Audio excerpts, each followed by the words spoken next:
Bonjour à tous et bienvenue pour ce deuxième épisode de l'Alconos. Bonjour la caméra.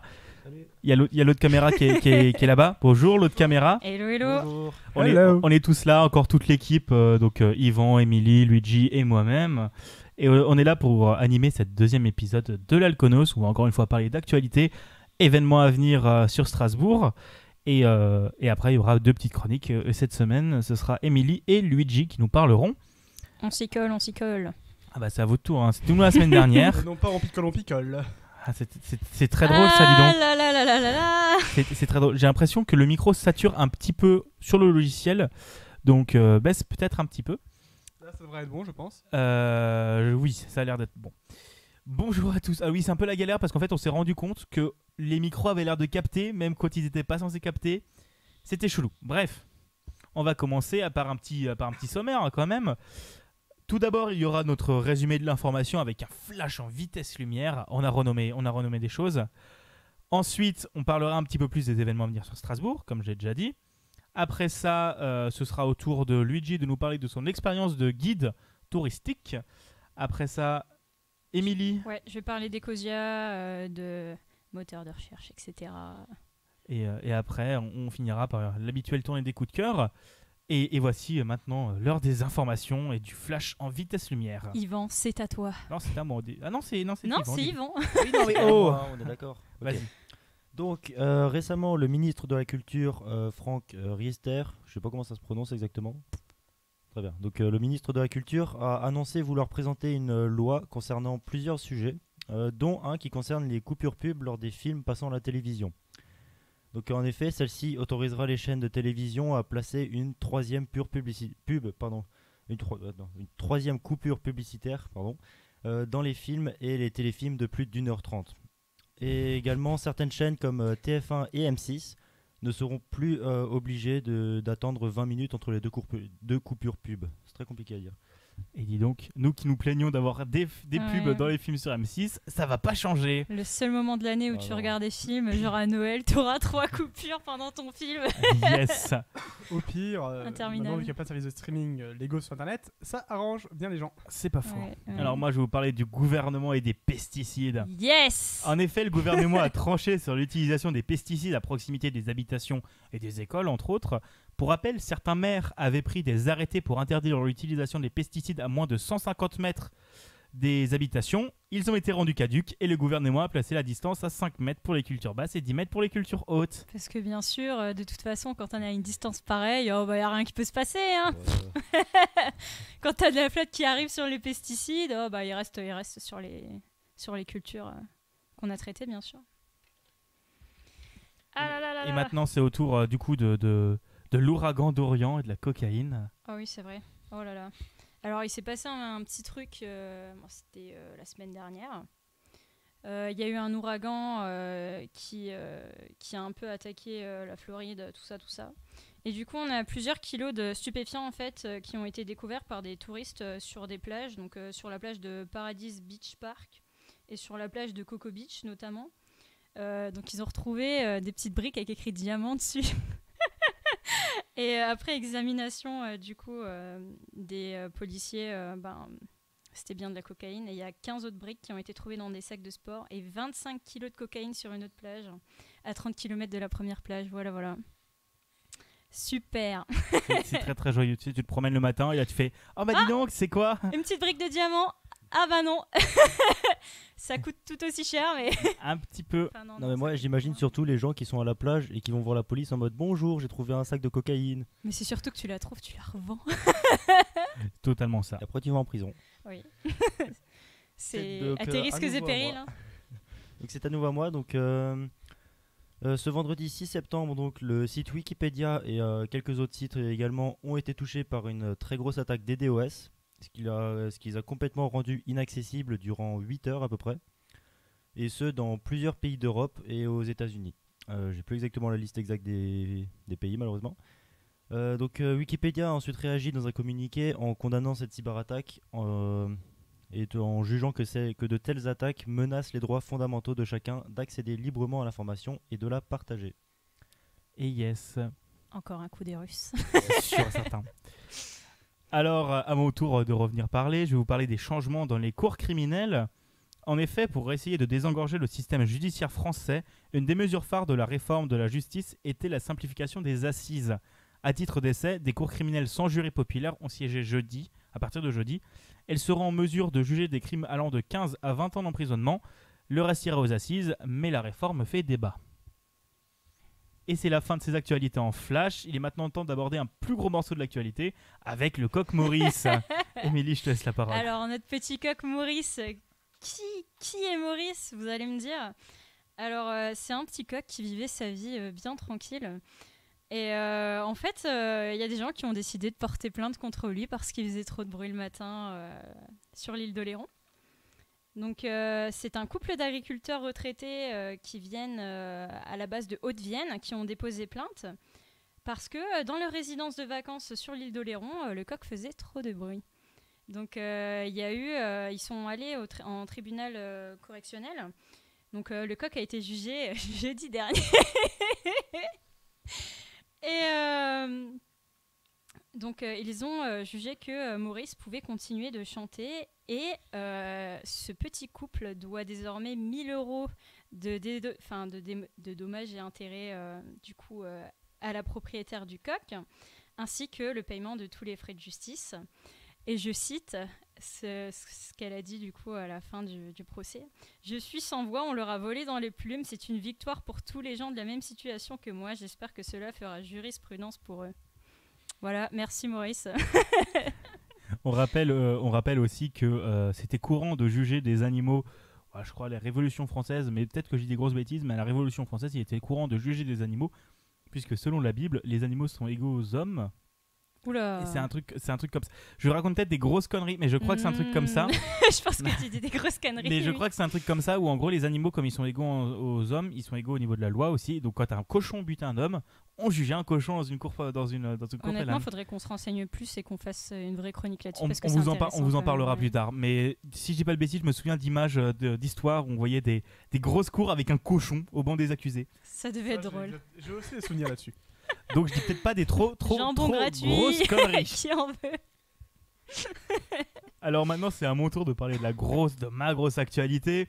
Je vais vous parler du Brexit parce que c'est rigolo le Brexit quand même. Et qu'on a des news là-dessus toutes les semaines. Ah, c'est à peu près ça, ça va être notre fil rouge dans ce début d'année. Ça va être ça va être le fil rouge. Mais là je vais vous parler du plus beau retour de bâton.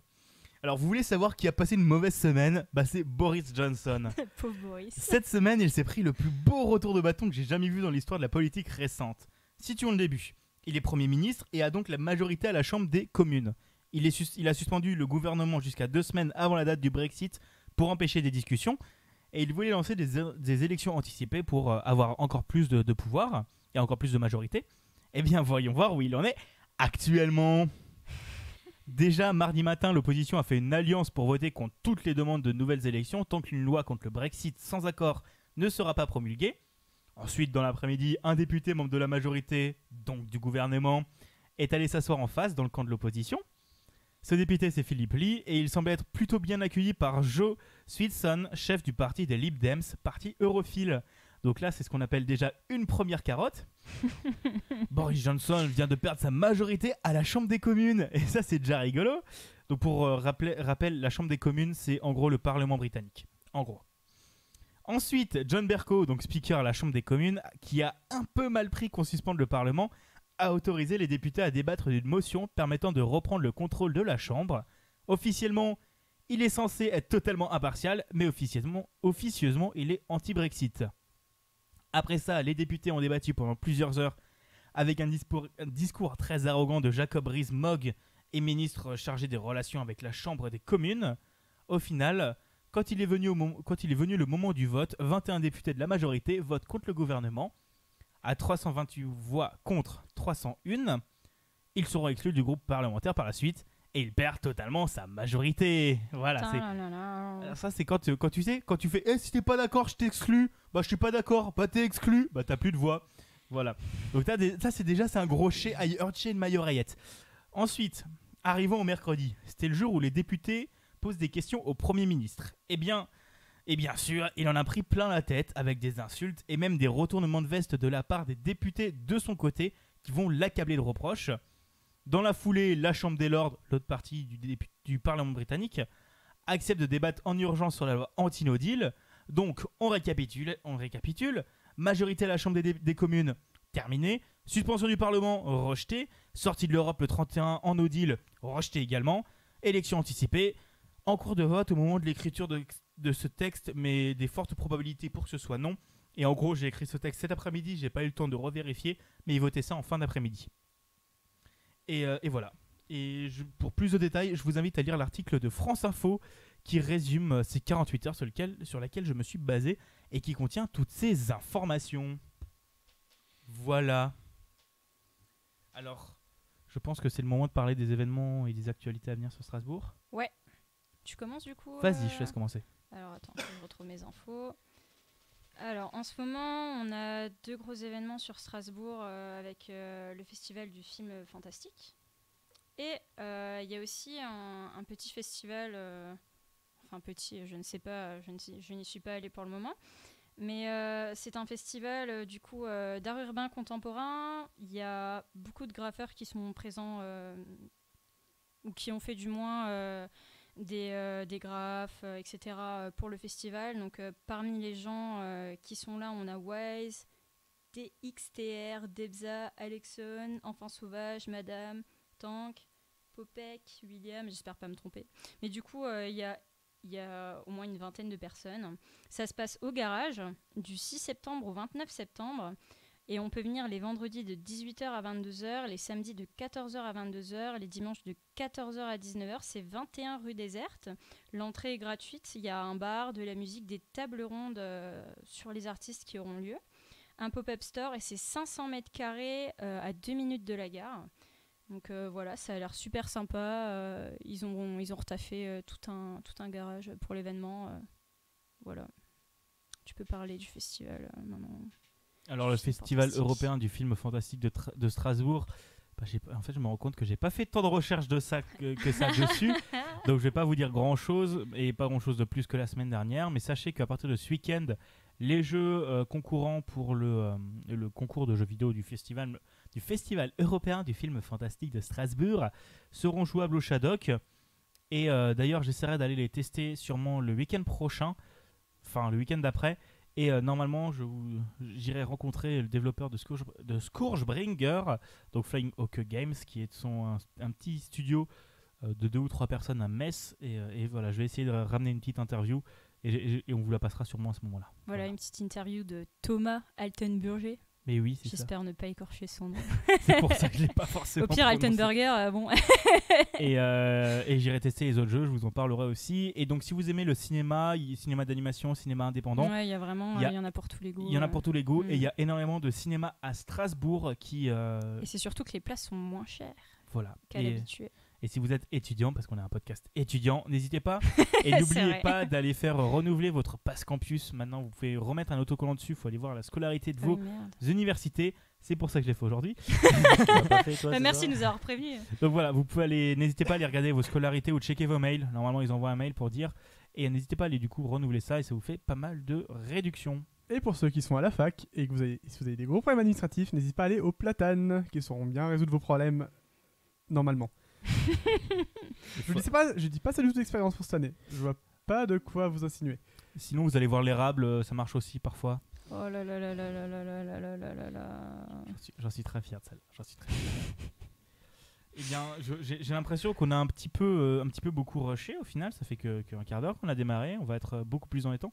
Alors, pour situer un peu le contexte, c'est que à partir de la semaine prochaine, on n'enregistrera plus chez moi. Parce que là, pour le moment, on est chez moi, on est dans mon appartement. Et ça devenait un peu galère parce que, comme vous pouvez le voir, j'ai pas tellement de place en fait. Là, disons que c'est un peu le seul espace à peu près grand. Et là, on tourne sur ma table à manger qui normalement est dans ma cuisine pour faire manger. Donc c'est un bordel. Et à partir de la semaine prochaine, on enregistrera au DUT, au département informatique Yes. de l'IUT d'Ilkirch. On a une salle pour nous pour Qui est enregistrer. réservé, voilà, les soirs. Et on va enfin pouvoir ramener des gens invités du monde. C'est ça. Ça va être cool. Alors, et ensuite, un truc important, c'est qu'on n'a que de 17h30 à 19h pour rentrer l'épisode. On finit les cours à 17h30, on doit dégager à 19h et ça doit avoir monté enregistrer l'épisode, démonter. Donc c'est très drôle. Ouais, ça va être chaud au niveau temps. Voilà, alors c'est le moment de la petite pause musicale, je crois. Ouais. Donc on se retrouve juste après. Allez, salut tout le monde.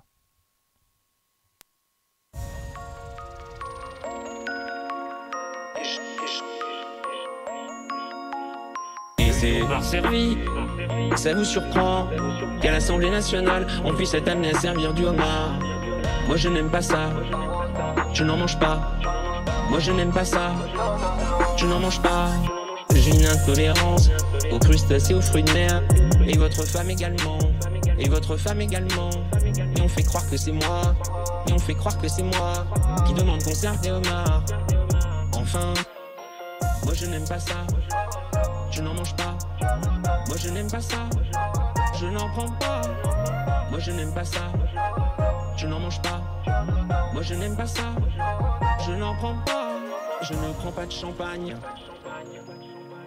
Je ne prends pas de champagne. Le champagne ça me donne mal à la tête. Et votre femme également. Et votre femme également. Et je déteste le caviar. Et je déteste le caviar. Et votre femme également. Alors voyez les histoires qu'on raconte à partir d'une photo. Je n'en prends pas. Je n'en prends pas.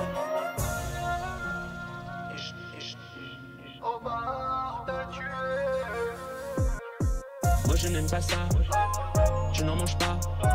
Moi je n'aime pas ça, je n'en prends pas. Moi je n'aime pas ça, je n'en mange pas. Moi je n'aime pas ça, je n'en prends pas. Moi je n'aime pas ça, je n'en mange pas. Moi je n'aime pas ça, je n'en prends pas. Moi je n'aime pas ça, je n'en mange pas.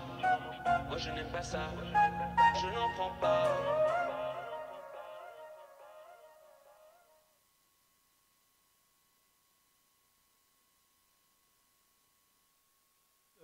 Bonjour à tous.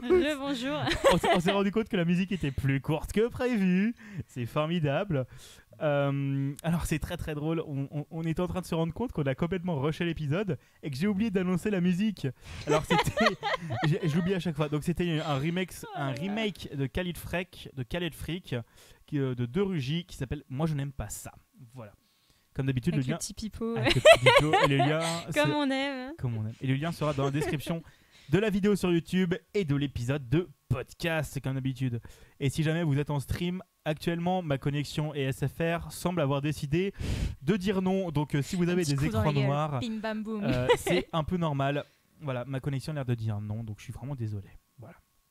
Mais à partir de la semaine prochaine, normalement, on sera sur le réseau Rennes-Terre. Ouais. Et donc, pour accéder à Internet, on passera par Lille. Wouhou, plus de problèmes. Encore plus. Petite chose, Jules, je ne vois pas le retour du son dans l'OBS.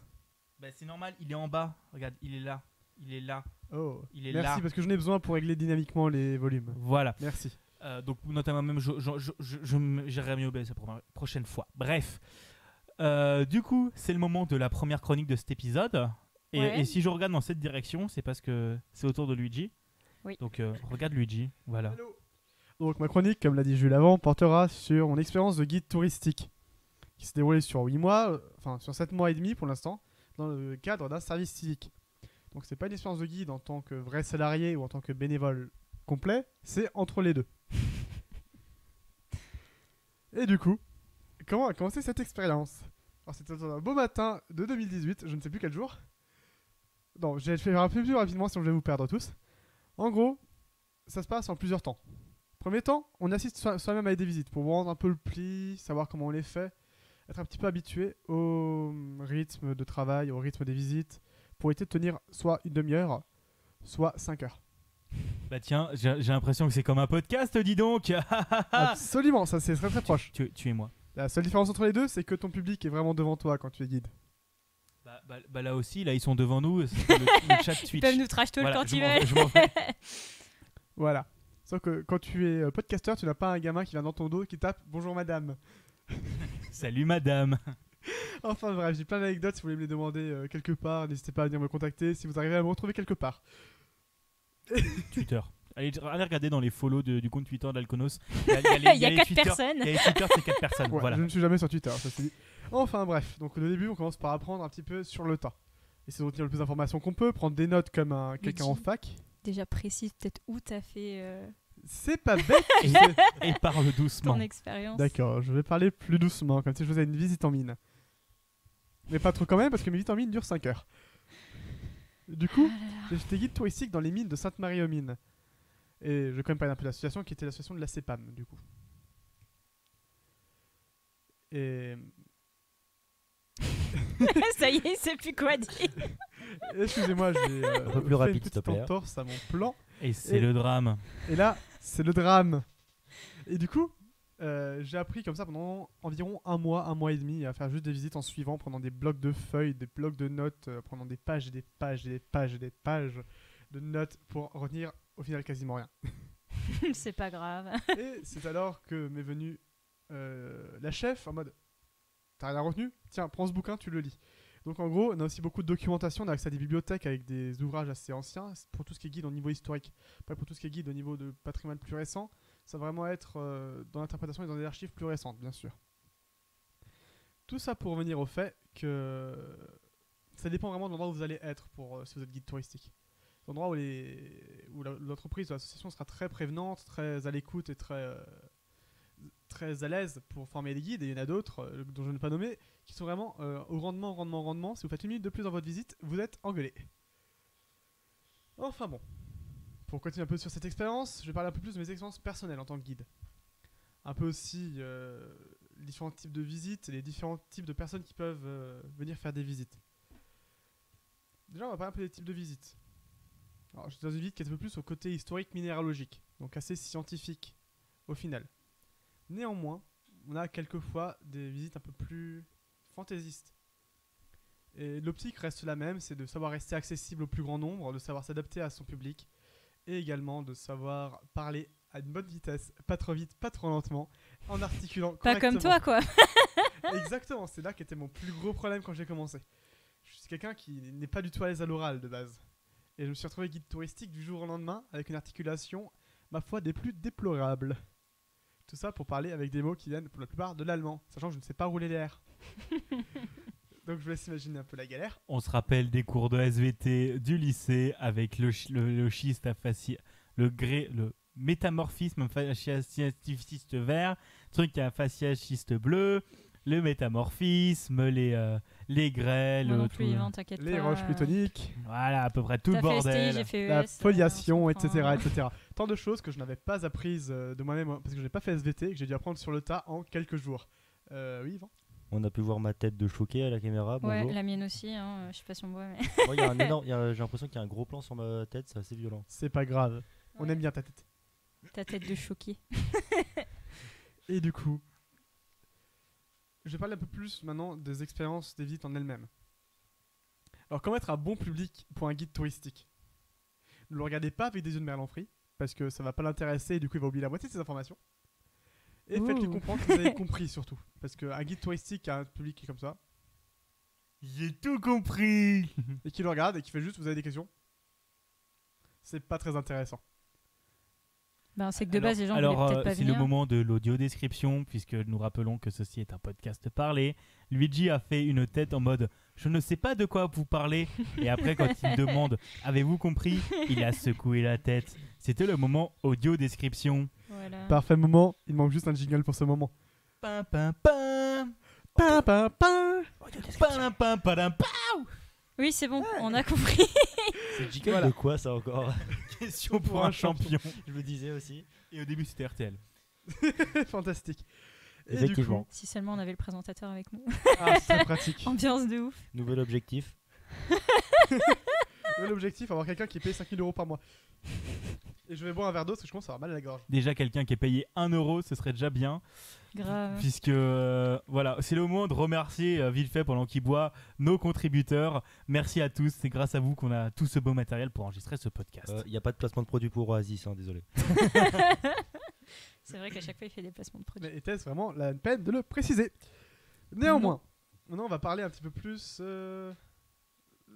Qu'est-ce qui vous intéresserait de savoir? De quoi tu parles en fait durant tes visites, parce que à la rigueur le public s'il est pas intéressé etc, tu peux rien, c'est juste que ça va être plus difficile, c'est comme ça. quand t'es professeur, mais ce que tu fais au niveau de tes visites, donc genre est-ce que tu commences par directement rentrer dans la grotte, machin, présenter ce qui s'est passé, l'histoire de la mine, si tu commences par des détails, comment Alors, ça se passe? on commence par le commencement historique qu'on a réussi à situer. C'est-à-dire pour l'instant les moines d'écherie. C'est le 9e siècle, carolingien, je ne vais pas rentrer dans les détails, je vais éviter de vous abasourdir à coups d'histoire barbare. Et ensuite, on va un peu plus, suivant les gens, dans un côté historique, s'ils s'intéressent par l'histoire, un côté minéralogique, si c'est plus les cailloux qui les intéressent, ou un côté plus ressenti, si c'est vraiment l'ambiance qui les mène vers nous. Parfois, on passe aussi dans un côté un petit peu fantastique, quand il y a des enfants avec, ça leur fait toujours plaisir, et les parents, ça les fait bien rigoler. T'as quoi par exemple comme, je sais pas, petite phrase fantastique ou une petite anecdote Ça m'arrive souvent de raconter la légende de la rose d'argent. Ouais. Alors, si vous voulez, je vous la raconte. Oui, vas-y, Je pense allez. qu'on a le temps. Du coup, la légende de la rose d'argent, je la racontais un peu rapidement et d'une manière pas très soft, mais pas hard non plus. On va rester dans un très politiquement correct. Nous rappelons que cette émission est tout public. Exactement. Donc, la légende de la rose d'argent a beaucoup de variantes, je précise tout de suite. Donc, ma version ne sera pas forcément la version que vous pouvez trouver sur internet, ni la version que pourra vous raconter le vieux sage des mines. Et du coup, tout commence en un beau matin d'une année du XVIe siècle. Et un bon petit mineur, tout jeune, tout frais, tout sorti de son école, va travailler dans les mines. Manque de peau. On rentre du boulot. Alors pour lui, il n'est pas vraiment rentré d'ailleurs. C'est ça le problème. C'est son premier jour de travail, il va dans Il la est mine mort. tranquillement. C'est une mine qui est assez grande, où il peut pas mal de galeries qui partent à droite, à gauche, des puits dans tous les sens. D'autres galeries qui ont croisé celle-ci dans le passé, certaines qui sont abonnées, certaines qui sont un petit peu éboulées à l'entrée. Donc il se perd. Parce qu'il n'a pas écouté bien les consignes de son chef et qu'il a avancé au mauvais endroit. Excusez-moi. Enfin bon. En est-il tout étant que sa femme va voir le roi des nains. Les nains... What the fuck? On passe d'une histoire super normale à le roi des nains, les gars. Alors, ouais, je vais pas te le donner, tu me ramènes d'abord 3 chopes de bière, 2 hydromel, et on verra après, hein, ce que là... Et le roi des nains, qui est du coup le roi des souterrains. C'est lui qui, dans les légendes Mais des mineurs, D'où il sort le roi des nains? Sérieusement, genre sa femme, elle s'est juste dit oh, je retrouve plus mon mari. C'est des légendes alsaciennes, ne cherche Je sais pas. qu'il y a des lapins dans les terriers, il y a peut-être un nain qui traîne aussi là-bas. Allez, on y va, les gars. Du coup, ce sont, d'après les légendes des mineurs, les nains qui auraient placé le minerai sous terre dans les filons pour partager leur richesse avec les gens de la surface. Donc les nains sont les habitants des royaumes souterrains. Et du coup, le roi des nains, connaissant les mines comme sa poche, tout comme la montagne, retrouva son mari en quelques heures seulement. Mais ces quelques Waouh. heures lui suffirent à tomber follement amoureux de cette dame. Oh non, non, c'est glauque. Et quand vint à ce mineur de changer de mine et de se perdre à nouveau, Oh cette non. fois-ci, le roi des nains ne le retrouvera pas. Nous ne savons pas si c'était intentionnel ou si vraiment pas de Pas chance. clairement intentionnel. Mais pour consoler la femme maintenant veuve, il lui donna le plus beau bijou des souterrains, la rose d'argent. Ça va, son mari est mort, mais elle a chopé une petite rose. Ça me rappelle le petit Grégory, ça, dis donc, votre fils est mort, mais on vous dédommage de 15 000 €. Allez, tenez. Et du coup, prise de chagrin et de rage, elle jeta la rose d'argent dans un des plus profonds lacs de la vallée. C'est horrible. Et on avait C'est vraiment on horrible. raconte que cette rose, des fois, est de nouveau visible, et quand on la voit éclore, c'est signe d'une nouvelle prospérité pour la vallée.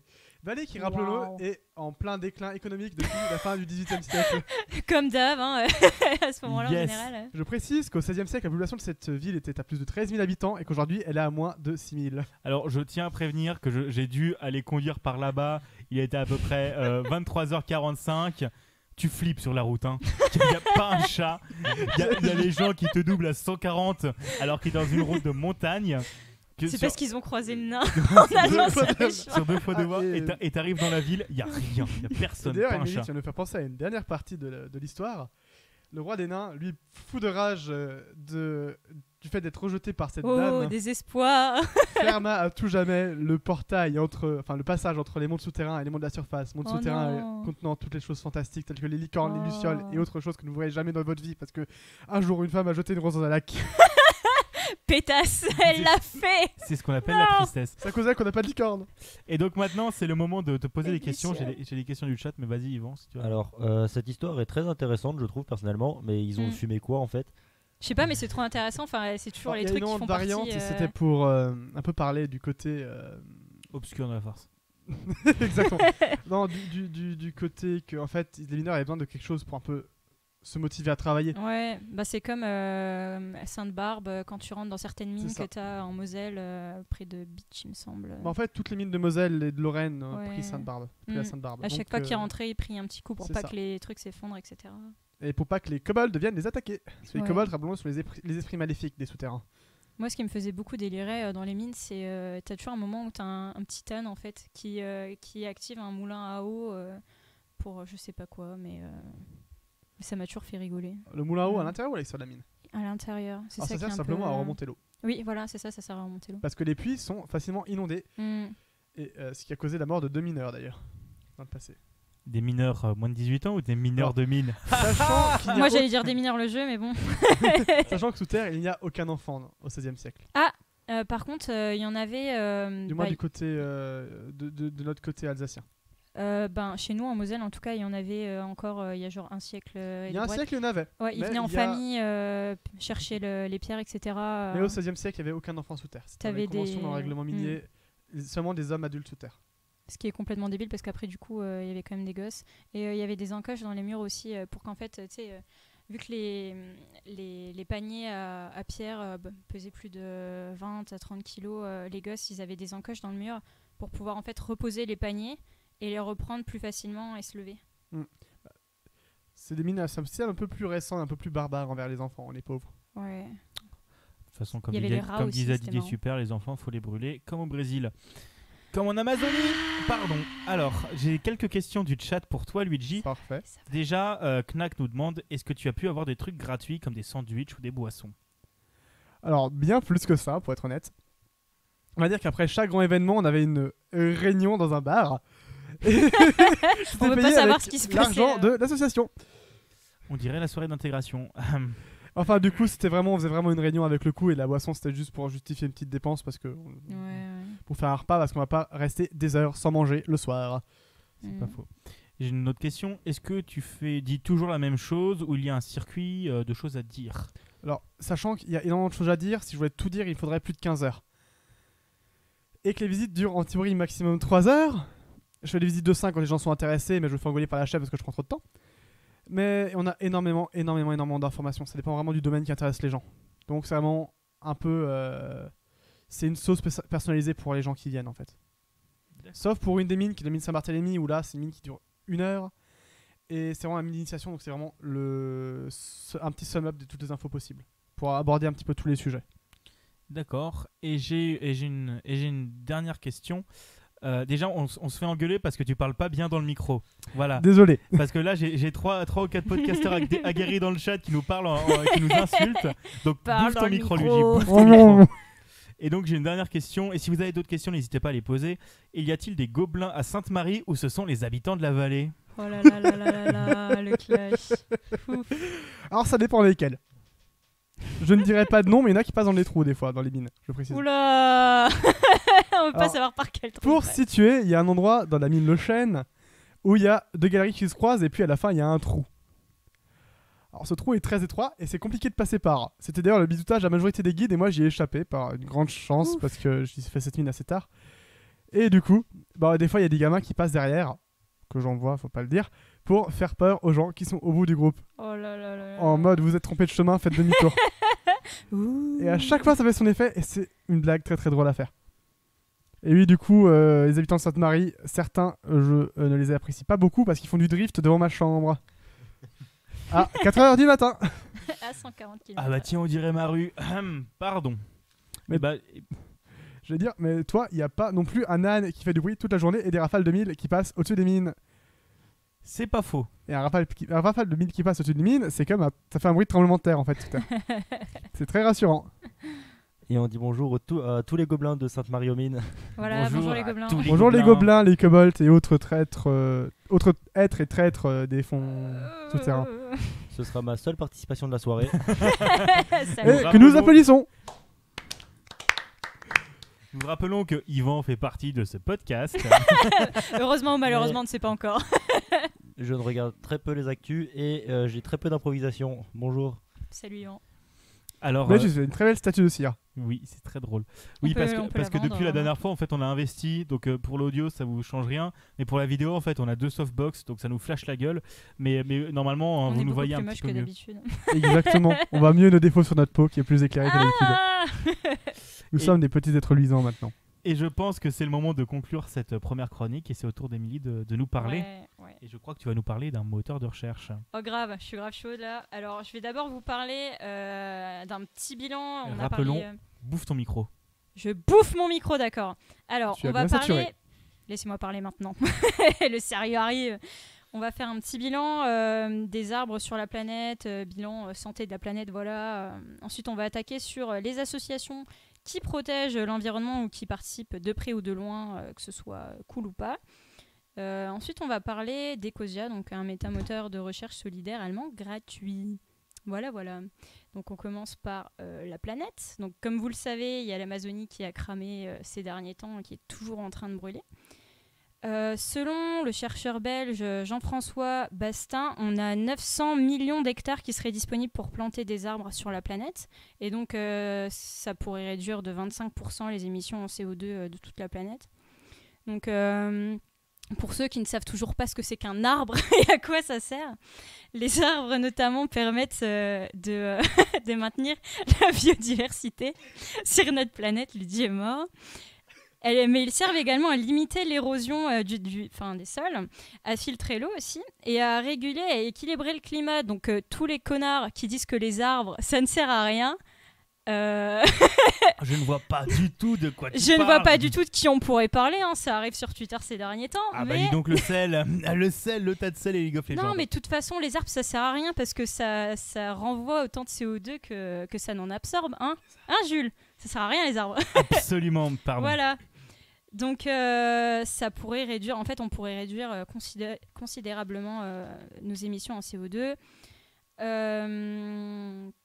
Donc, actuellement, les arbres permettent d'absorber un quart des combustibles fossiles, des émissions en CO2 de combustibles fossiles de la planète. Donc, on a 3040 milliards d'arbres actuellement, dont presque la moitié qui provient de forêts subtropicales. Donc, quand on dit que l'Amazonie n'est pas le poumon de la planète, c'est peut-être pas le poumon de la planète, mais c'est un des poumons de la planète. Hein ? Ensuite, on a encore beaucoup d'arbres dans les régions boréales et dans les régions tempérées.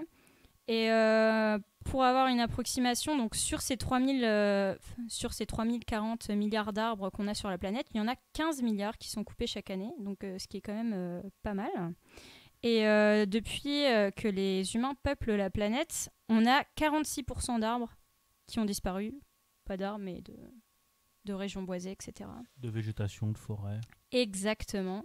Et on rappelle que même si certaines associations veulent faire en sorte de replanter des arbres, etc., il faut quand même un certain temps avant que les arbres poussent. Hein, c'est pas magique. Ah bon? Ça pousse pas instantanément comme Eh dans oui. Astérix? Malheureusement, non. Ou comme dans Minecraft. Absolument. Donc, non seulement il faut continuer à planter des arbres, mais aussi protéger les forêts qui sont déjà matures. Hein. Donc, ceux qui disent que ne pas protéger les forêts, ça ne sert à rien. Si, ça sert à quelque chose. Voilà. Ah bon? Protéger non, mais quelque là, chose qui retraite... Là, on est dans les fun facts. Personne ne s'y attendait à ce que je dis. Ah, franchement, là, c'est waouh. Et donc, je vais vous parler là de quelques associations, ONG ou militants qui œuvrent pour la planète. Donc, j'ai pris vraiment les premiers que j'avais trouvés, ceux qui plantaient des arbres du moins. Donc, en Europe, on a Plant for the Planet, qui a été initié par le militant Felix Fickbeiner, c'est un Allemand. Il a planté plus de 1 million d'arbres, je crois, depuis 2007. Au Pakistan, on a Billion Tree Tsunami. En Chine, on a la Muraille Verte. Trop sympa comme nom de projet, je trouve, la Muraille Verte. Et en Australie, depuis février, ils ont prévu de planter plus d'1 milliard d'arbres d'ici 2050. Ensuite, on a les grosses entreprises qui essayent de se dédouaner, comme Shell, par exemple, qui a investi 300 milliards dans la reforestation. Dis donc, les grosses entreprises qui essaient de financer la reforestation Ah ben, pour... écoute, ils sentent un petit peu mal quand même. Ah, je vous donne je vous invite à aller écouter les chroniques de Guillaume Meurice sur Shell, c'est très rigolo. On a Eni qui est en train de reboiser 80 000 km² en Afrique. Et on a Total qui a créé le projet Eco Challenge avec les Kenyans pour planter des arbres. Donc, qui est un projet à la fois social et écologique. On a aussi Arboretum qui prévoit de replanter des arbres dans des zones désertiques en Inde, au Pakistan, etc. On a Reforest Action au Brésil. Donc, vous pouvez donner en fait 3 € et un arbre qui sera planté. Voilà. Et dans le coin, par exemple, ils ont planté plus de 340 arbres à Weiterswiller. Donc on avait par exemple des forêts qui étaient infectées par des maladies ou dans lesquelles des insectes avaient dévoré des feuilles, etc. Donc voilà, il y a beaucoup, en fait, il y a beaucoup d'associations qui s'occupent de replanter des arbres. Mais ce qu'on peut leur reprocher, c'est que même s'ils plantent des arbres, en fait, surtout dans les zones désertiques, ce qui est assez dangereux, c'est que quand on replante des arbres dans une zone dans laquelle il n'y en avait pas à la base, ça nuit à la biodiversité qu'il y avait en fait sur la place, dans la place qu'il y avait. Donc par exemple en Afrique, foutre des arbres en plein milieu de la savane, c'est pas ouf. Voilà. Donc là maintenant je vais vous parler d'Ecosia, donc un métamoteur de recherche solidaire allemand. Donc un métamoteur, c'est un moteur de moteur. Donc le petit moteur, il va reprendre des informations à Google, à Bing, etc. Donc ce qui est cool, c'est que eux, niveau écologie, ils sont super bien. Ils ont le label B Corp, qui est un label pas très facile à avoir. Donc parmi l'argent, en fait, ils arrivent à gagner de l'argent grâce aux pubs qu'ils mettent dans leur moteur de recherche.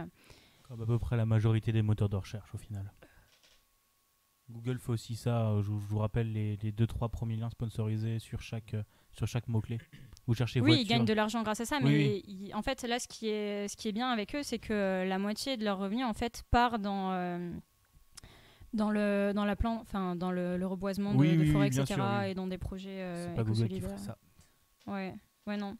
Mais oui, en fait, ce qui est chiant, c'est qu'en reprenant en fait des informations d'autres moteurs de recherche, les autres moteurs de recherche continuent à polluer en fait et à fournir des informations, alors que Ecosia, en soi, ils ont pour projet de faire une centrale à énergie solaire juste à côté de chez eux. Donc leurs bureaux, ils sont auto-alimentés. Oui. Autonome. Oui, voilà, autonomes. Et en fait, rejet carbone 0. ouais, négatif même, Ouais. parce que en fait, vu qu'ils plantent des arbres en plus de ça, ils sont vraiment bons au niveau de l'environnement. C'est pas con ça, dis donc. Mm. Et du coup, en fait, c'est vraiment super cool parce que niveau rapport financier, on peut voir tous les mois comment ils font pour s'en sortir, combien d'argent est mis en fait dans les projets qu'ils ont, etc. Il y a un respect de la vie privée aussi parce qu'on ne vend pas les informations à qui que ce soit. Il n'y a pas de trackers ou de vente de données aux annonceurs, etc. Et il y a anonymisation des recherches sous une semaine. Donc sinon, en chiffres, Ecosia, le projet est né en 2009. En 2014, c'est la première entreprise allemande certifiée B Corp. Donc je vais vous expliquer en détail ce que c'est. C'est une certification internationale octroyée aux sociétés commerciales répondant à des exigences sociétales et environnementale, de gouvernance et à transparence envers le public. Et là, en 2019, actuellement, on a plus de 60 millions d'arbres qui sont plantés. Et eux, ce qui est vraiment bien, c'est que chaque projet est fait en fonction du lieu d'habitat. Donc, ils ne vont pas se dire tiens, on va aller reboiser des endroits qui n'étaient pas déjà boisés à la base. Il y a des études qui sont faites sur les arbres qui sont plantés, etc. Alors, j'ai 2 questions, Ouais. je te les coupe. Est-ce que les moteurs de recherche présentent des résultats certifiés ? C'est-à-dire certifié au niveau de l'environnement. Ouais, je pense au niveau de Alors l'environnement. en fait, au niveau d'Ecosia, quand on utilise le moteur de recherche, il y a une petite feuille qui est présente juste à côté des résultats de recherche pour savoir si l'entreprise est certifiée. Par exemple, Ecosia, quand on fait la recherche d'Ecosia sur le moteur, Ecosia apparaîtra avec une petite feuille.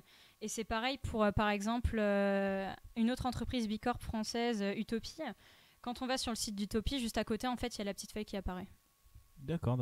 Et j'ai une deuxième question pour toi. Est-ce que tu as par exemple le nombre d'arbres plantés par Ecosia ? Oui. Bah, j'étais en train d'en parler en fait. Ah d'accord. je remonte les questions du chat Donc- en même temps qu'elles arrivent. Ouais, bah, actuellement, c'est ce que je disais, c'est qu'il y a plus de 60 millions d'arbres qui sont plantés. Et en fait, il y a un petit compteur qui apparaît en haut du moteur de recherche. C'est une fois qu'on a fait plus de 45 recherches ou je ne sais pas trop comment ça fonctionne. Mais en fait, au bout d'un certain temps, il y a un arbre qui est planté. Donc quand le compteur, le petit arbre en haut à droite atteint 45. Alors j'ai le nombre. Il y a 67 millions 96 196, 197, 198, 199, 200 arbres plantés actuellement Oui, par mais Ecosia. après, il faut faire attention parce que tu as ceux qui sont déjà plantés et leur compteur, en fait, il va trop vite. Oui. Et du coup, là, en fait, les chiffres que j'ai, c'est sûr que c'est comme ça que ça fonctionne, etc. T'inquiète. Désolé de te recouper. Voilà. Mais du coup, par exemple, leur chiffre d'affaires de juillet dernier, il s'est élevé à 1 567 995 €. Et pour les arbres plantés, on a eu 815 000 €, 376 qui ont été donnés pour planter donc, ces arbres. Voilà. Donc, par exemple, on a des forêts au Pérou qui étaient en train de disparaître depuis 15 ans, qui ont été reboisées. Il y a eu des partenariats aussi au Kenya avec un partenaire qui s'appelle Progresso, par exemple. Et ce qui est super bien aussi avec leur entreprise, c'est que... alors ça, c'est un des trucs qui fait que j'ai trop envie d'aller travailler chez eux. C'est que quand on va en fait militer pour des causes écologiques ou quoi, de manière pacifique, en fait, on a le droit de prendre des congés sans se faire passer pour malade. C'est-à-dire qu'ils vont nous payer les jours qu'on passe à militer. Et si on finit en prison, ils nous donnent un soutien financier en fait pour qu'on puisse rester en prison. Parce que pour eux, il y a deux formes de militantisme qui sont importantes. Il y a le militantisme doux, entre guillemets, et celui plus radical. Et eux, ils veulent à la fois protéger l'environnement en reboisant des arbres et aussi en incitant les gens à se bouger leur cul pour qu'ils aillent dans la rue, quoi. Donc ça, c'est super cool. Voilà, ce sera tout pour moi. D'accord, merci. Et bah, c'est une belle entreprise, Ecosia. Ouais, j'ai envie de finir en prison maintenant. Alors moi, il y a quelques trucs dont je voulais parler, donc pour rester un peu dans le thème écologie et tout ça. Premier truc, tu avais parlé un peu du fait que leurs locaux en fait ils sont autonomes et ils ont aucune émission de carbone. Ouais, c'est ça, ouais. Enfin, c'est Mais, un projet qui est en cours, je sais pas si financé ou pas. Mais... Ça me faisait penser en fait à un autre truc qui était un peu dans le même genre, où c'était en fait une ville, je crois que c'était aux États-Unis, ça je suis plus du tout sûr. Il y a une ville en fait, qui est autosuffisante. Il y a une ville qui a comme projet en fait d'être complètement autosuffisante avec des panneaux solaires et tout ça, et de vraiment avoir une ville entière avec zéro émission de carbone. Mais après, les panneaux solaires, c'est une énergie qui est pas. On a prouvé que c'était pas sustainable sur le long terme.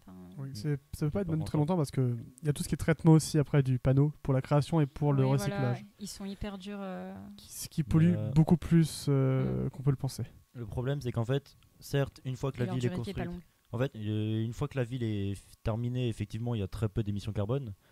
Le problème, c'est qu'on oublie très vite tout ce qui s'est passé avant pour la construction, où là, il y a eu les camions, les pelleteuses, l'installation des panneaux solaires. Bah après, ça en soi, si c'est pas grave de polluer une première fois si ça te sert à ne plus polluer pour le reste de ta vie. Ouais, quoi. mais en fait, c'est un investissement. Le problème que je voyais là-dedans, en fait, c'est le fait qu'ils vendent ça comme une ville totalement avec zéro émission de CO2, enfin de émission carbone. Je sais pas si c'est la même chose ou pas. Oui, c'est la même chose. Mais en fait, ils zappent complètement ce qu'il y avait avant, et du coup, ça m'a un peu dérangé, je trouve. Bah après, de toute façon, il faut quand même de l'électricité pour tous nos oui, jours ça, ou des énergies fossiles. Donc tu peux pas. Ah oui, ça je suis totalement d'accord. Mais le seul truc, en fait, comme dit, le seul truc qui me dérange, c'est qu'ils vendent ça comme un truc zéro émission de carbone et qu'ils parlent pas de ce qui s'est passé avant, quoi. C'est tout. Et deuxième petit point, c'est le moment remise en question de l'humanité. Alors, comme toutes les semaines, on le fait à chaque fois. Donc déjà, imaginez rapidement que la vie comme elle existe depuis l'existence de la Terre jusqu'à aujourd'hui, c'est une ligne. Tu pourras faire le moment VOD après si tu veux. J'ai grave la flemme de faire du montage. Hein. Très bien. En gros, imaginez que ce que je viens de dire, c'est une ligne. Donc vous prenez cette ligne et vous la mettez sur une année. Vous prenez le temps à partir duquel l'homme existe jusqu'à aujourd'hui. Ça, clairement, C'est le dernier on jour, est je crois, à d'accord, la c'est les- 23e heure. C'est la dernière seconde en fait. pour rester politiquement correct, Ou c'est les 20 une dernières petite secondes. crotte toute nulle. C'est dans les 20 dernières secondes, il me semble. Je crois que c'est Oui, ouais, mais c'est dans c'est les 20 Et clairement je crois une- qu'une seconde plus tard, il se passe un truc, mais je sais plus. C'est quoi. clairement une petite crotte toute nulle qui existe quasiment pas. Mm. Et ben maintenant, regardez sur cette ligne en fait, toute la merde qu'on a foutue. Sur ces 20 secondes, moins de 20 secondes. Alors juste une petite réflexion. Bon, pareil, ne prenez pas mes dires comme vrai et vérifiez les informations puisque c'est possible que je dise de la merde. Mais normalement non. Pour moi, c'est vérifié. Faut pas. Documenté et tout. Si on regarde, au final, là, ce qu'on est en train de sauver, c'est pas forcément la planète, c'est l'humanité. Parce que la planète, elle a déjà bouffé des gros moments de catastrophes climatiques. On a eu plusieurs aires glaciaires, plusieurs. tout eu, On a auto eu. Volcan. Voilà, Station de donc masse aussi. C'était un gros Mhm. bazar. Et là, Ouais. on est en train. L'humanité est en train de déclencher une nouvelle extinction de masse. Mais comme d'habitude, la planète survivra. Elle mettra C'est peut-être les des humains qui millions sont d'années longtemps. à se remettre en place. Mais d'ici ces quelques millions d'années, les plantes auront fait leur travail et normalement, ce sera de nouveau vivable et l'évolution aura refait venir des animaux, pas des humains, j'espère. J'espère bien parce que quand même, sinon, ce serait un petit peu dommage. L'histoire se répète, l'histoire se répète. Mais voilà, je rappelle Ça se qu'on trouve, il y a déjà eu des on est êtres en train humains avant, d'essayer de sauver la planète. Mais la planète, elle se sauvera bien toute seule. Mais ce qu'il faut, c'est quand même essayer d'éviter de niquer toute la biodiversité parce Petite qu'eux, ils n'ont rien demandé. Dédicace aux gens qui disent que les arbres ne servent à rien, voilà. Je vous aime. De toute façon, Ouais, personne. Comme vous disait faire foutre. Super, les arbres, c'est comme les enfants, faut les brûler. Yes. C'est pas faux. Je suis bien d'accord avec ça. On va brûler les enfants plutôt que les arbres. Ça fera moins de Pour bruit. les enfants. Et alors, Je dis je n'ai rien contre les enfants. C'est le moment de chat. Flavien nous conseille la série Cosmos qui montrait ça de manière très didactique dans ce premier épisode. Donc je pense l'histoire de tout ce qui est arbre, pollution et ce dont on parlait Yvan avant. Donc D'accord. pour résumer, on est plus au moment où on se dit comment on peut sauver le truc. On est au moment où on se dit comment on peut réduire la merde. Ouais, c'est ça. Pardon. Allez, Il y a Et d'ailleurs, les voisins vont se positivisme. plaindre. c'est pas grave. restez positif dans la vie. Mais ils ont inventé des nouveaux types de maladies psychologiques en lien avec la peur de la destruction de la planète, etc. Il faut que je me penche là-dessus. J'ai pas lu l'article encore, mais ça avait l'air assez intéressant. D'accord. On va peut-être attaquer les coups de Ah oui, cœur. c'est l'histoire des 20 dernières secondes. Et du coup, avant les coups de cœur, c'est le moment de remercier notre mécène du jour. Yes. Parce qu'en fait, ça fait genre 20 minutes que j'aurais dû le faire, mais j'ai oublié. Eh oui, Jules. Et donc, notre mécène du jour, c'est Knack, qui est organisateur du Knack Fest. Donc, le Knack Fest, c'est un peu ce qui a fait naître ce projet. Hein. Donc voilà, mais je vous en parlerai peut-être plus tard. Et j'en ai déjà parlé dans les DN. Bref. Il a d'ailleurs un message pour nous et je vais me faire un plaisir de vous le lire. Le but du Knack Fest est de réunir des podcasts alsaciens dans les meilleures conditions possibles pour se retrouver, discuter, faire des émissions uniques et jouer à des jeux de société. Et le Knack Fest revient en 2020. Voilà. Pour toujours plus de fun. Voilà, j'y étais l'année dernière, c'était très sympa. Il y avait Flavien, il y avait Knack. C'était très sympa et ça m'a fait découvrir le podcast autour d'une table plutôt que par distance. Et c'est ça ce qui a fait naître l'Alconos. Et moi, j'irai sûrement cette année. Émilie, je pense que tu viendras Ah avec ouais, moi. grave, ouais. Et les autres, si vous voulez venir avec nous. Pourquoi pas, écoute. hein. Donc voilà. Et je pense que c'est le moment de terminer des coups de cœur. Ouais, allez-y parce que Yes. moi. Bon. Bah vas-y, Yvan, commence. Alors très bien. Donc aujourd'hui, là, je vais vous parler toujours le podcast. Hein, on se rappelle. Le truc que je voulais parler, c'est donc comment ça s'appelle le launcher Epic Games et plus particulièrement en fait le fait qu'ils offrent toutes les 2 semaines, je crois, c'est ça. Toutes les semaines. Toutes les semaines en fait un nouveau jeu gratuit qui est souvent quand même assez cool. Je vous donnerai quelques exemples juste après. Et comme on dit, gratuit c'est moins cher que payant. Totalement. Et quand c'est gratuit, c'est meilleur. Et aussi quand c'est gratuit, c'est vous le produit, mais ça c'est un autre délire. J'ai envie de dire titre, hein, mais voilà. Oh, c'est- dégage. Désolé pour ce mot. Oui, donc en fait, toutes les semaines, vous avez accès souvent à un nouveau jeu gratuit. Et comme j'ai dit, souvent c'est super bien. Donc je sais que par exemple, la semaine dernière, il y a eu 2 jeux personnellement que j'adore qui sont Céleste, dédicace à Bigaston. Et J'ai pas le mon Inside t-shirt aujourd'hui. et Inside, qui sont 2 jeux que j'ai pas forcément torché, bien que le deuxième, je l'ai un peu fait.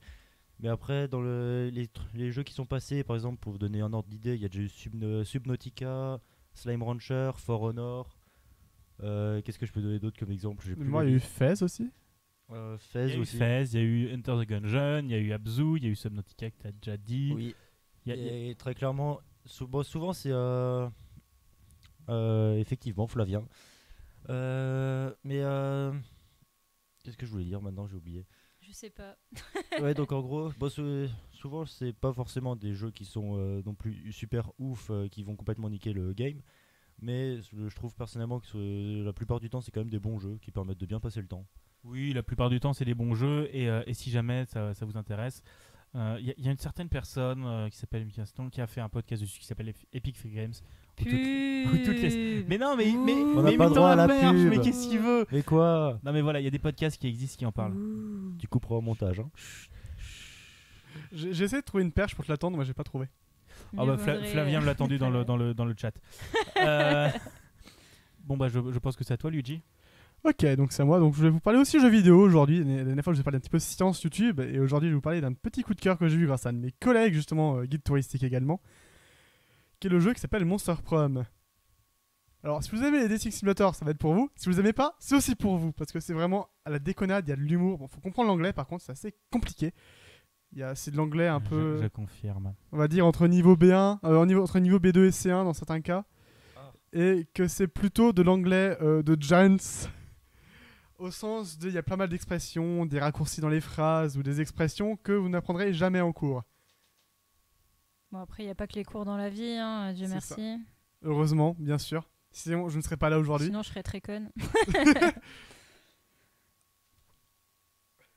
Et du coup, c'est vraiment très sympathique. Il y a des références à pas mal de choses de la pop culture. Les personnages sont tous assez attachants. Et même ceux que je détestais au début, maintenant, j'ai bien envie de m'approcher un petit peu d'eux, de connaître leur histoire et leur background. La communauté de ce jeu est aussi assez sympathique. Ils ont même un Discord dans lequel ils postent pas mal de fanart. Et c'est de l'humour qui est un peu bizarre, mais il est sympathique. Il faut juste réussir à accrocher un petit peu, ce qui n'est pas forcément le cas de tout le monde. Néanmoins, Jules Bon, qui bon, est néanmoins VOD. le jeu est très Il y a cool Jules et qui a ils fait vont un bientôt petit lancer le 2 qui sera Monster Camp. Avec mon accent anglais très très fantastique. Qui sera pas du tout le même genre de jeu au final. Hein. Il y aura plusieurs jeux dans le Monster Camp. Je vais résumer. Enfin, ils vont sortir une nouvelle vague de jeux en fait. Il y aura Monster Camp qui est un dating sim, lui également. Enfin, Monster Prom c'est dans un univers. Dating sim. C'est dans un univers un peu universitaire pour le bal de fin d'année. Vous trouvez un monstre à date et c'est vraiment de l'humour absurde. Dans Monster Camp, ce sera pareil, mais dans un camp de vacances et non pas un camp de. Je vais pas faire la blague jusqu'au bout.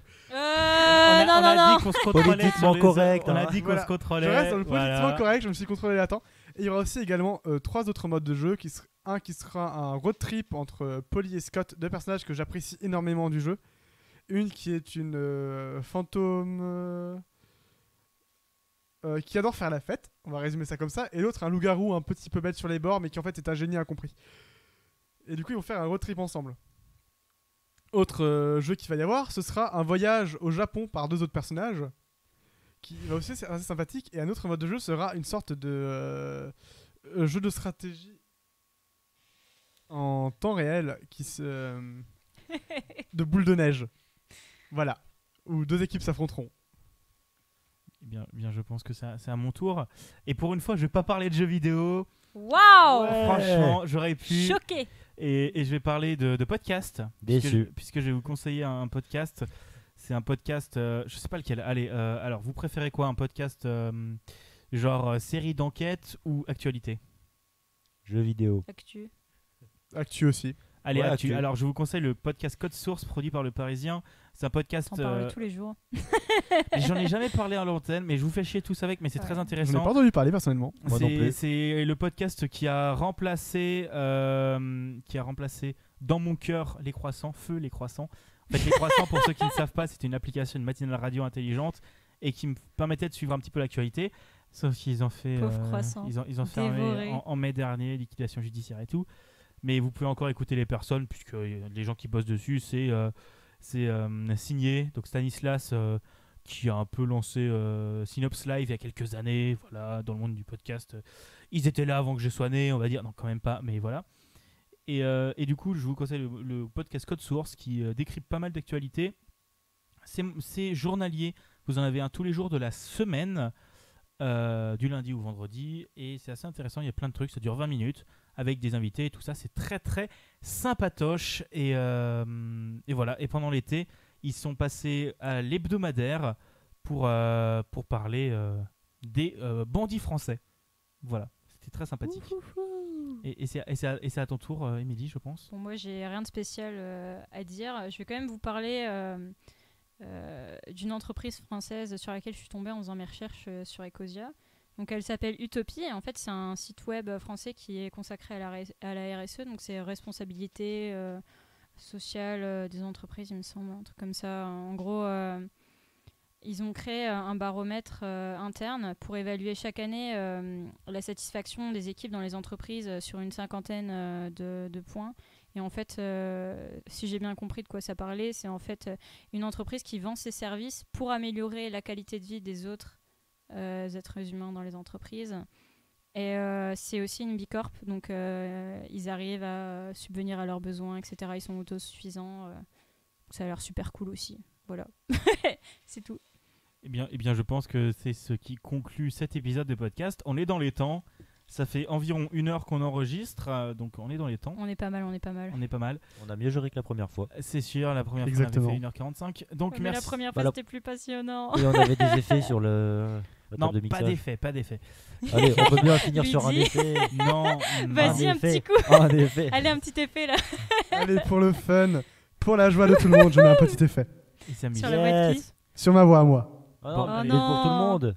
D'accord pour tout le monde. Non, alors, Yes. tu coupes ça maintenant. Tu me laisses parler. Mais non, remets-le. Je vais taper des gens. Oh, c'est Je génial. vais tuer Hello. des gens. Sauf Yay. que j'ai aussi Hello. accès à la table. Voilà. Oh non. Bon, Mets-le à fond. Oh, je pleure. C'est le moment de cette fin de podcast.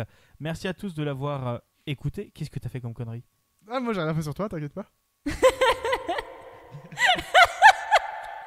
Je crois qu'il l'a juste relaissé sur Emily. Non.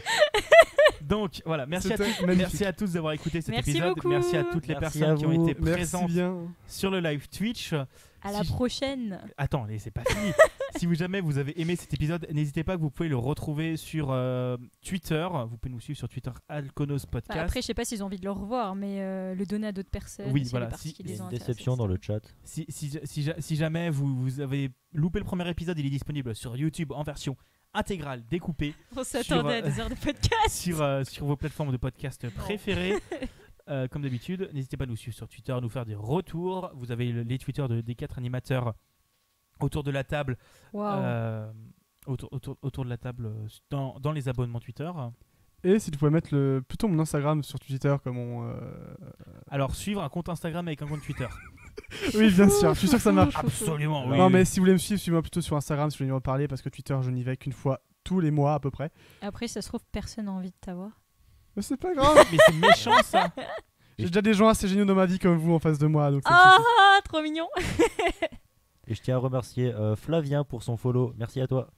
Merci, gars. Parce qu'on n'a pas encore de notification. Merci. Non, mais il n'y en aura pas. Il n'y en aura pas parce qu'il faut quand même qu'on garde l'audio propre puisqu'on fait un podcast, je rappelle. C'est vrai. Et voilà, merci à tous nos contributeurs sur Ulule, on le rappelle, merci à tous. C'est grâce à vous qu'on Des a bisous. ce matériel. Le site de l'Alconos est en ligne, plus ou moins, il est en cours de construction. Il y a quelques problèmes Il y a dedans, quelques problèmes. Non, il tourne normalement, c'est notamment alconos.pm. l'orthographe du mot accueil. Ah, je l'ai corrigé aujourd'hui. Jules n'arrive Arrêtez. pas à écrire. Faudra que je passe vite fait dessus parce que là, il me Vous fait savez peur, quoi Jules. Je vous emmerde. Ah bah j'ai pleuré un petit coup en voyant ça. Voilà, merci à tous. On se donne rendez-vous la semaine prochaine. La semaine prochaine, ce sera plus tôt, puisqu'à Oui. partir de la semaine prochaine, on enregistre au DUT comme on vous a prévenu. Ce sera à partir de 17h45, normalement de 17h45 à 18h45. Yes. Si tout se passe bien, Toujours Inch'Allah. sur la même chaîne Twitch, toujours en audio après sur vos plateformes préférées. Et n'hésitez pas à rejoindre le Discord de l'Alconos, invite.gg/alconos, pour discuter avec nous et recevoir toutes les notifications. Wouhou. Voilà. Merci à tous de nous avoir écoutés. Merci. Merci. Merci à vous. Et à la prochaine. Ciao. Salut à tous. Et ils font coucou. Ils font coucou. J'arrive pas à mettre de la caméra. Moment Ah. VOD, on fait coucou. On lui fait coucou les petits gars. On lui fait coucou. Allez, au revoir tout le monde. Salut.